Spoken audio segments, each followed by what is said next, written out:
السلام علیکم۔ آج میں ایک عظیم مسلمان جرنیل امیر تیمور کی زندگی کے بارے میں بیان کروں گا۔ زمانہ طفولیت میں ملی کامیابیاں۔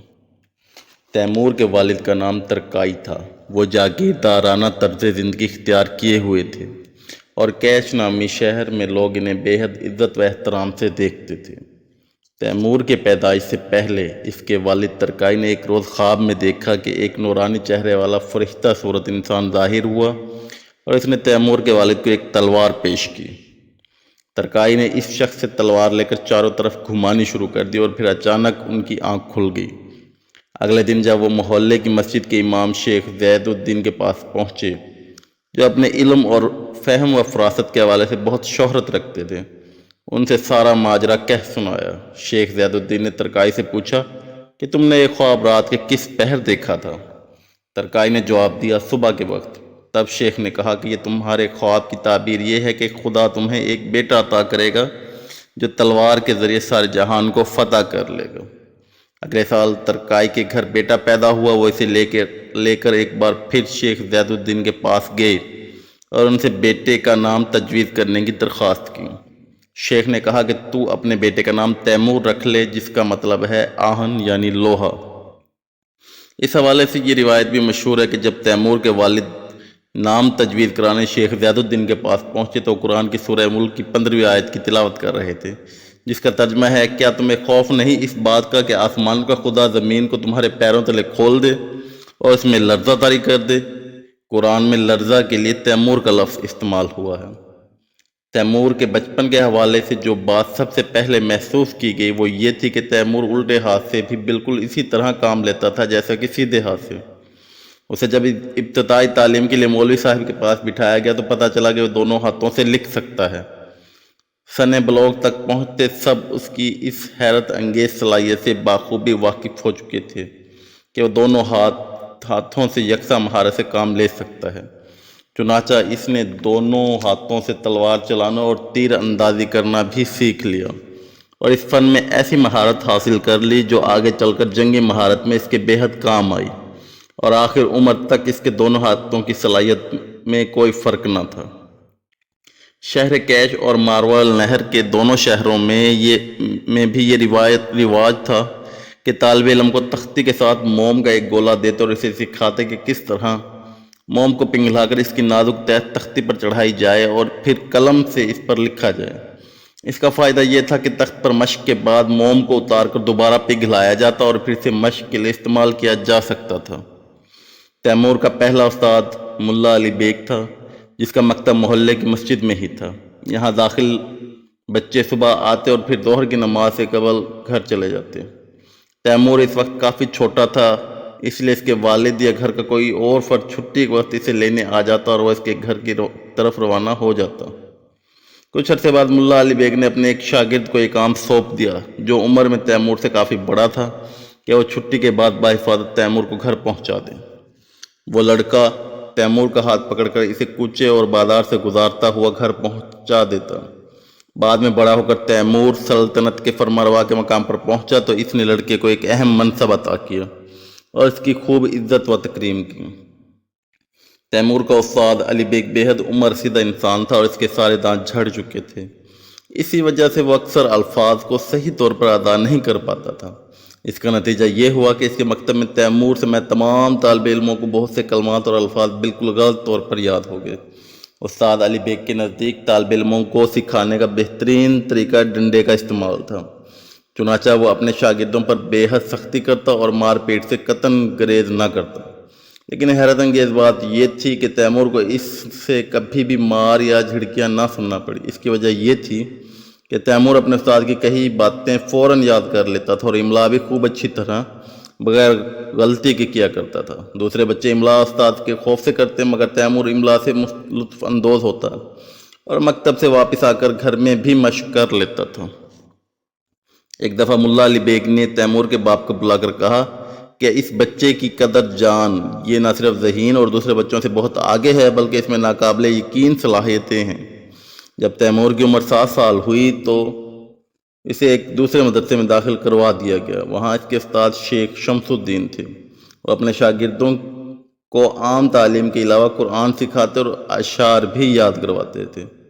ان کی عادت تھی کہ وہ قرآن کی تعلیم ہمیشہ سورہ شمس سے شروع کراتے۔ شاید اس کی وجہ یہ تھی کہ خود ان کا نام شمس تھا۔ نئے مکتب میں بھی تیمور نے اپنی حیران کن صلاحیتوں کا مظاہرہ کیا، جن میں ایک اس کا حیرت انگیز حادثہ بھی تھا۔ شمس الدین اسے جو قرآنی صورتیں یاد کرواتے وہ فوراً حفظ کر لیتا، جبکہ باقی شاگرد کئی دن یاد کرنے میں لگا دیتے۔ اس نے مکتب کے پہلے دن ہی سورہ شمس کو جو 15 آیات پر مشتمل ہے حفظ کر لیا۔ چنانچہ استاد نے تیمور کے والد کو بلا کر کہا، میں نے اپنی ساری عمر میں کوئی بچہ اس قدر تیز اور باصلاحیت نہیں دیکھا جتنا تیرا بیٹا ہے۔ پھر اس نے تیمور کو مخاطب کرتے ہوئے کہا کہ وہ اس سورت کو دوبارہ سنائے، اور جب تیمور نے وہ سورت تلاوت کی تو اس کے والد نے خوشی میں دونوں ہاتھ آسمان کی طرف اٹھا کر کہا، خداوند میرے بیٹے کی حفاظت فرما اور اسے زندہ سلامت رکھ۔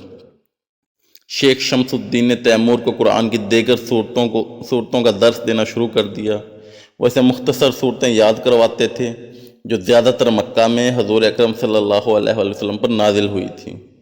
تیمور استاد سے صورت کے الفاظ سنتے ہی سے یاد کر لیتا، اور اس کے استاد کو دوبارہ صورت دہرانے کی ضرورت نہیں ہوتی تھی۔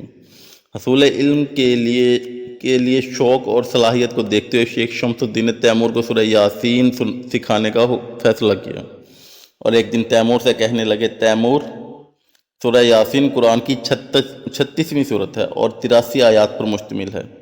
یہ مکہ میں ہمارے پیغمبر صلی اللہ علیہ وآلہ وسلم پر نازل ہوئی۔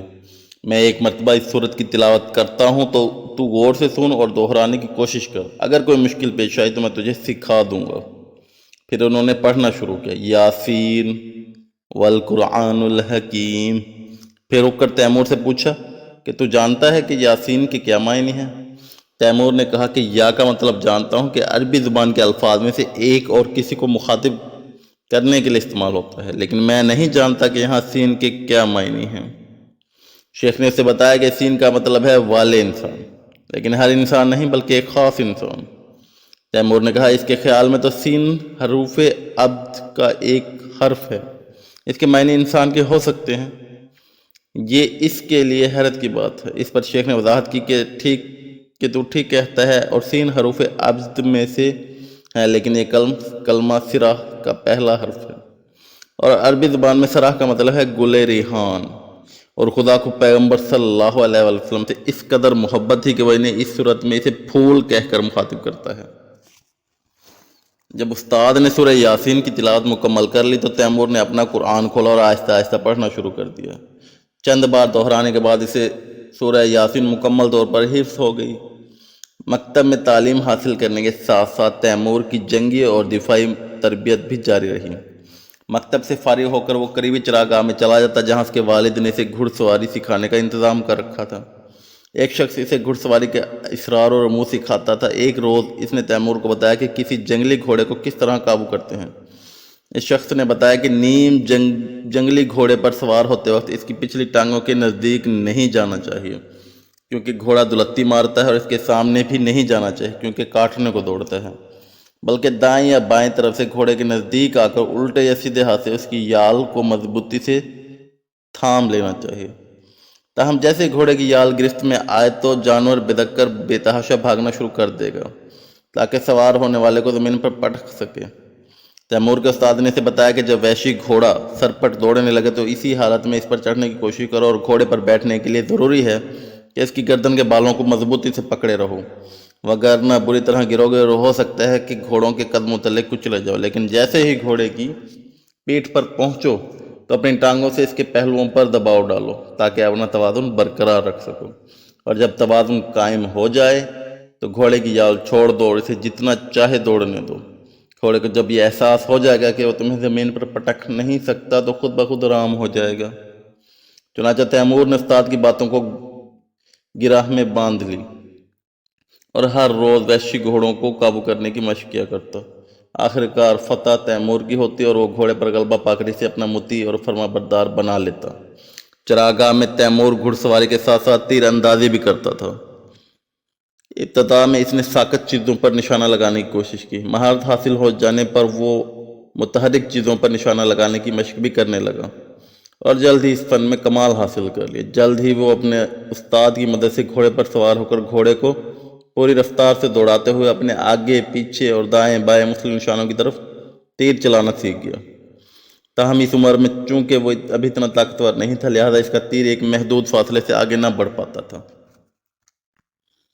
علم کے حصول میں تیمور کی کارکردگی اس قدر زبردست تھی کہ شیخ شمس الدین کے مدرسے میں داخل ہوئے اسے ابھی 3 سال ہی ہوئے تھے کہ اس نے پورا قرآن حفظ کر لیا۔ گویا صرف 10 سال کی عمر میں وہ حافظ قرآن بن چکا تھا۔ ایک دن تیمور کے استاد شیخ شمس الدین نے ایک بڑی تقریب کا اہتمام کیا اور مختلف اسلامی علماء سمیت شہر کے معزز و ممتاز افراد کو مدعو کر لیا۔ ان میں تیمور کے والد بھی شامل تھے۔ جب سب لوگ اپنی نشستوں پر بیٹھ گئے تو شیخ شمس الدین نے سب کو مخاطب کرتے ہوئے تیمور کا تعارف کروایا اور وہاں موجود علماء سے کہا کہ وہ تیمور کا امتحان لیں۔ چنانچہ 3 علماء نے تیمور کا امتحان لینا شروع کیا۔ وہ اپنی مرضی کی سورت کا نام لیتے اور تیمور سے کہتے کہ اسے زبانی سنائے۔ تیمور ان کی مطلوبہ سورہ مبارکہ کو اونچی آواز سے پڑھتا اور سننے والے بارک اللہ جزاک اللہ کہتے۔ شمس الدین نے آخر میں تیمور کے والد سے کہا، میرے پاس جتنا علم تھا میں نے تیرے بیٹے کو منتقل کر دیا۔ اب میرے پاس اس کی دانش میں اضافہ کرنے کے لیے مزید کچھ بھی نہیں۔ بہتر ہے اب اسے کسی اور استاد کے پاس حصول تعلیم کے لیے بھیج دو۔ چنانچہ تیمور کے والد نے اسے عبداللہ قطب کے مدرسے میں داخل کروا دیا۔ عبداللہ قطب ایک مشہور عارف، دانشور اور انتہائی پرہیزگار انسان تھے۔ شہر کے معزز اور اعلیٰ طبقات کے لوگ اپنے بچوں کو ان کے پاس حصول تعلیم کے لیے بھیجا کرتے تھے۔ تیمور جیسے جیسے رشد و تعلیم کی منزلیں طے کر رہا تھا، اس کے حسن اور وجاہت میں بھی اضافہ ہوتا جا رہا تھا۔ 14 سال کی عمر میں اس کا شمار ماروی النہر کے خوبرو نوجوانوں میں ہونے لگا تھا۔ عبداللہ قطب کے شاگردوں میں ایک یولاش نامی لڑکا بھی تھا۔ اس کا تعلق ترک قوم سے تھا۔ یولاش کچھ ناپسندیدہ افعال کا عادی تھا اور اکثر تیمور کو ورگلانے کی کوشش کرتا رہتا۔ تیمور نے کئی مرتبہ یولاش سے کہا کہ وہ اس سے ایسی باتیں نہ کرے، مگر وہ باز نہ آیا اور مدرسے کے دوسرے لڑکوں کے سامنے بھی تیمور کو ورگلانے کی کوشش کرنے لگا۔ اس سے یہ ہوا کہ مدرسے کے دوسرے لڑکے بھی تیمور کا تمسخر اڑانے لگے۔ ایک دن مدرسے سے واپسی پر یولاش تیمور کا پیچھا کرتا ہوا چراگاہ تک آ پہنچا۔ وہ جانتا تھا کہ تیمور گھڑ سواری اور تیر اندازی کی مشق کرنے چراگاہ جاتا ہے۔ تاہم اس وقت تیمور نے شمشیر زنی کی تربیت حاصل کرنا بھی شروع کر دی تھی۔ چراگاہ کے اس حصے میں جہاں تیمور کے والد کی مویشی چرا کرتے تھے، ایک چھوٹی سی کوٹھڑی تھی جہاں تیمور اپنا سامان وغیرہ رکھتا تھا۔ وہاں پہنچ کر تیمور نے اپنی کمان اٹھائی اور ترکش کمر پر باندھ کر گھوڑے کی طرف روانہ ہو گیا۔ اسی اثنا میں یولاش اس کے پاس پہنچ گیا اور کہنے لگا، تیمور تو میرے ساتھ بے رخی سے کیوں پیش آتا ہے؟ کیا تو جانتا نہیں کہ میں اتنے سارے لڑکوں میں سے صرف تجھے دوستی کے لیے منتخب کیا ہے؟ تجھے تو فخر کرنا چاہیے کہ میرے جیسا جاگیردار کا بیٹا تجھے۔ اچانک تیمور کو اس پر شدید غصہ آ گیا اور اس نے پلک جھپکتے ہی ایک تیر نکالا اور کمان میں رکھ کر یولاش کے سینے کی طرف روانہ کر دیا۔ تیمور کا پھینکا ہوا تیر سیدھا یولاش کے سینے میں اتر گیا اور وہ پیٹھ کے بل زمین پر ڈھیر ہو گیا۔ کچھ دیر تڑپنے کے بعد اس کا جسم ہمیشہ کے لیے ساقط ہو گیا۔ یولاش وہ پہلا انسان تھا جو تیمور کے ہاتھوں قتل ہوا۔ کچھ دیر لاش کے پاس کھڑا رہنے کے بعد اچانک تیمور کو خیال آیا کہ اس واقعے کی اطلاع اپنے باپ کو دینی چاہیے۔ تیمور کے والد ترکائی نے جب یہ سنا کہ اس نے ایک لڑکے کا خون کر دیا ہے تو وہ بے حد پریشان ہو گیا اور کہنے لگا، بہت برا ہوا۔ لڑکے کا باپ ایک نامی گرامی جاگیردار ہے اور وہ بہت جلد تمہارے انتقام میں یہاں پہنچے گا۔ تیمور نے اپنے والد کے سامنے ساری حقیقت بیان کی اور دریافت کیا، کیا آپ کو یہ گوارا ہوتا کہ ایک ترک لڑکا آپ کے بیٹے پر بری نظر رکھے اور ناشائستہ باتیں کرے اور آپ کا بیٹا صرف خاموشی سے برداشت کرتا رہے؟ ترکائی نے سمجھاتے ہوئے کہا، اگر تو مجھے پہلے بتا دیتا تو میں لڑکے کے باپ سے بات کرتا اور کہتا کہ وہ اپنے لڑکے کو متنبہ کرے، مگر اب سارے دروازے بند ہو چکے ہیں۔ سب سے پہلے تیمور سے یولاش کے بارے میں اس کے استاد عبداللہ قطب نے تحقیق کی۔ تیمور نے ان کے سامنے کمرے میں ہونے والی گفتگو کے دوران سب کچھ سچ سچ بتا دیا اور وضاحت کی کہ یولاش اس کی طرف بری نظروں سے دیکھتا تھا اور اس کے پاس کوئی رستہ نہ بچا تھا۔ عبداللہ قطب نے پوچھا، کیا تمہارے سوا کوئی اور بھی یولاش کی ان حرکتوں سے واقف ہے؟ تیمور نے اپنے کچھ ساتھی طالب علموں کے نام بتا دیے۔ جب عبداللہ قطب نے ان سب کو بلا کر دریافت کیا تو انہوں نے تیمور کی باتوں کی تصدیق کر دی۔ تحقیق کے بعد عبداللہ قطب نے اپنا فتویٰ جاری کیا کہ یولاش کے قتل میں تیمور کا کوئی قصور نہیں اور وہ لڑکا چنگیزی قانون یاسا کی روح سے واجب القتل تھا۔ جب شہر کے داروغہ نے اس بارے میں تفتیش کی تو وہ بھی اس نتیجے پر پہنچا کہ یہ لاش یاسا کے مطابق قتل کا مستحق تھا، لہذا اس کا باپ نہ تو انتقام لے سکتا ہے اور نہ ہی خون بہا کا مطالبہ کر سکتا ہے۔ یہ لاش کے باپ نے بھی مجبوراً بیٹے کے قتل سے چشم پوشی کر لی، لیکن وہ جب تک زندہ رہا تیمور کو خصومت بھری نظروں سے دیکھتا رہا۔ وقت کے ساتھ ساتھ تیمور کی جسمانی قوت اور زور بازو میں بھی اضافہ ہوا۔ والد کا نام ترکائی وہ محسوس کر رہا تھا کہ جیسی قوت اور طاقت اس میں ہے وہ کیے ہوئے دوسرے تھے، انسانوں میں نہیں۔ اور کیش نامی شہر میں لوگ انہیں بے حد عزت و